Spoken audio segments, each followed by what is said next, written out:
Assalamualaikum warahmatullahi wabarakatuh. Nama saya Muhammad Basiruddin, NIM 191300084, kelas pendidikan IPSD. Saya di sini memilih soal nomor 2, yakni tentang menganalisis dan memberikan contoh konkret tentang tema-tema yang sudah tertera di atas. Jadi, saya memilih tema nomor 6 yang terakhir, tentang masuknya Islam di Indonesia. Nah, yang saya ketahui tentang masuknya Islam di Indonesia itu menyimpan banyak sekali cerita. Salah satunya Islam sangat kesulitan mulai dari tahun abad ke-7 sampai abad ke-13. Islam sangat kesulitan masuk ke Indonesia hingga menelan korban ulama Persia sebanyak 1.500 ulama hilang di Indonesia. Konon katanya hilang, dibunuh dan dibantai oleh orang Indonesia karena menolak ajaran tersebut. Kemudian adalah salah satu ulama yang memang benar-benar sangat kreatif, yakni yang sering kita dengar, yakni dengan sebutan Sunan Kalijogo. Beliau memasukkan agama Islam melalui budaya seperti wayang. Di situ banyak mengandung nilai moral yang perlu kita catat, yakni nilai adab kita kepada orang tua, tolong menolong, dan sebagainya. Ada salah satu cerita menarik yang mengandung sangat banyak sekali atau yang sangat mengandung moral yang perlu kita catat, yakni berbakti kepada orang tua. Ketika pada saat itu Bagong bertanya kepada orang tuanya, siapa bapak saya sebenarnya? Karena konon cerita Bagong terlahir dari bayang-bayang seorang Semar, yang tak lain dalam perwayangan Semar adalah bapak dari Bagong. Namun Bagong tidak percaya karena menurut akal manusia tak mungkin seorang manusia terlahir dari bayang-bayang. Kemudian Bagong bertanya kepada para dewa. Namun dewa pun juga menjawab sama, kamu terlahir dari bayang-bayang. Nah, secara akal pikiran kita, manusia tak akan bisa lahir tanpa adanya seorang rahim. Kemudian Bagong berkata kepada para dewa, kenapa saya hidup di dunia? Kenapa saya dilahirkan? Tapi saya tidak mengetahui bapak atau ibu kandung saya. Saya hidup di dunia hanya satu, untuk mengabdi kepada orang tua. Mungkin dari cerita tersebut sangat-sangat mengandung banyak arti jika kita teliti. Mungkin itu yang contoh konkret dan analisis tentang budaya. Kemudian ada lagi tentang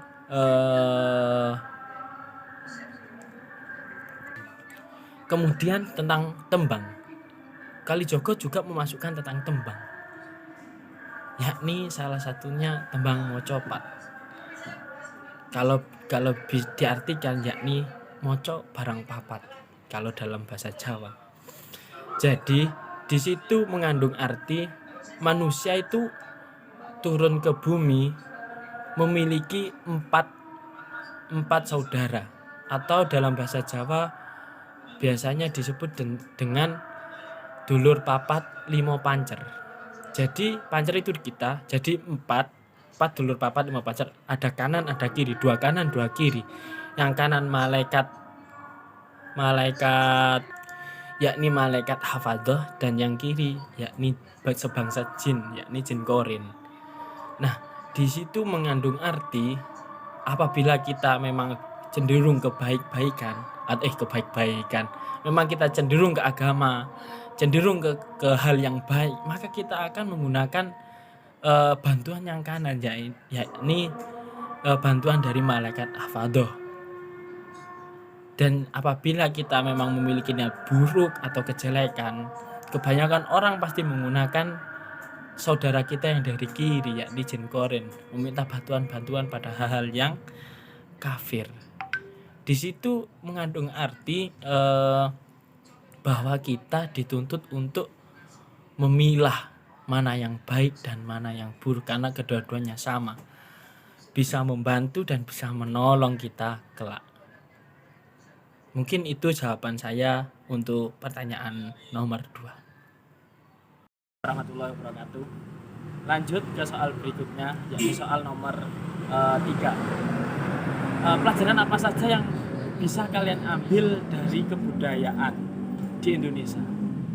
Seperti yang tema nomor 6, tentang penyebaran Islam di Indonesia. Mulai dari abad 7 sampai abad ke-13 banyak sekali memakan korban. 1.500 ulama hilang di tanah Jawa atau di Nusantara. Di situ bisa kita tarik kesimpulan bahwa Islam di Indonesia sangatlah sulit menyebar. Harus perlahan, harus tidak bisa seperti yang sekarang ramai di medsos. Mengharamkan sana, mengharamkan sini, menghalalkan sana, menghalalkan sini, saling menyalahkan.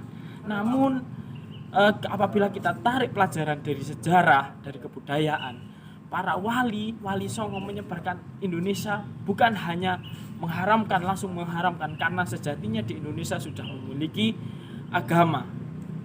Kemudian para wali menggunakan cara, yakni menggunakan mayang, menggunakan tembang. Jadi bisa kita tarik kesimpulan, apabila kita ingin mengamalkan sesuatu, pikirkan dan lihat situasi dan kondisi. Oke, sekian. Soal berikutnya yakni soal nomor 4 yang saya pilih. Di situ yang tema paling menarik adalah tema nomor 6, penyebaran Islam di Indonesia. Karena menurut sejarah, kekuatan bangsa Jawa dan keganasan bangsa Jawa berhasil mengalahkan bangsa Mongol yang telah meluluh lantahkan kerajaan Mesir. Tepatnya perang tersebut terjadi antara bangsa Mongol dan kerajaan Mojopahit yang dipimpin oleh Jaya Katuang di Tuban. Di situ diceritakan bahwa bangsa Mongol menggunakan kapal yang berukuran atau bisa memuat 1.500 orang dan 500 kuda. Namun Indonesia memiliki kecanggihan yang lebih, yakni memiliki kapal yang mampu memuat 2.500 orang dan 1.000 kuda. Di situ dari bentuk ukuran serta muatan bisa kita lihat bahwa ukuran kapal tanah Jawa lebih besar. Kemudian sebab itulah Islam sangatlah sulit, bukan hanya dari kekuatan pasukan dari Mojopahit saja, namun di tanah Jawa sendiri memiliki sebuah agama yang sangat-sangat dipegang. Jadi di penyebaran Islam di tanah Jawa dari mulai abad ke-7 Masehi sampai abad ke-13 Masehi telah memakan korban ulama Persia sebanyak 1.500 ulama hilang di tanah Jawa. Punya selidik, ternyata hilangnya ulama di tanah Jawa bukan karena mati kelaparan atau dimakan hewan buas, namun dikonsumsi oleh orang Jawa sebagai upacara. Atau bisa kita dengar atau bisa kita pantau dengan upacara Molimo atau upawasa. Situ ada ritual untuk sebuah keilmuan atau kesaktian yang memang dipercayai oleh orang-orang Jawa. Kemudian next, banyak pelajaran yang diambil dari kejadian-kejadian masa lalu seperti penyebaran Islam di tanah Jawa, seperti betapa beratnya menyebarkan Islam di tanah Jawa atau lainnya. Di situ bisa kita tarik kesimpulan bahwa sebenarnya Indonesia atau Nusantara memiliki kerajaan yang sangat kuat dan memiliki otak-otak pemikiran yang sangat kuat, seperti cerita pasukan Ronggolawe yang dipimpin oleh Jaya Katuang mengalahkan bangsa Mongol yang dapat meluluhlantahkan kerajaan Arab atau Mesir. Di situ memiliki kecerdasan otak yang bahwasannya bangsa Mongol terkenal di dunia yang memiliki kekuatan militer yang sangat-sangat ampuh, memiliki baju besi. Namun ketika melawan bangsa Jawa, bangsa Mongol terkalahkan dan Indonesia memiliki kejayaan yang dipimpin Jayakatwang. Dan di Indonesia memiliki sejarah Islam yang sangat-sangat rumit, seperti penyebarannya. Salah satunya dari alat musik, kita ambil dari alat musik. Ketika wayangan kita sering ada gong, ada gamelan, ada gendang yang berbunyi nang ning dang dang gong. Di situ juga memiliki filosofi yang sangat baik, yakni nang kene atau kalau dalam bahasa Jawa ya, nang ning dang gong. Nang kene nang kono nang kene nang kono dang balik nang Sang Hyang Agung. Di situ bisa kita tarik kesimpulan bahwa penyebaran di Indonesia bukan hanya asal-asalan, bukan sekedar hanya menyebarkan tapi tidak memperlukan kebudayaan. Namun Islam di Indonesia sangat menjaga kebudayaan. Mungkin saran buat remaja sekarang, ingat budaya. Sekian dari saya.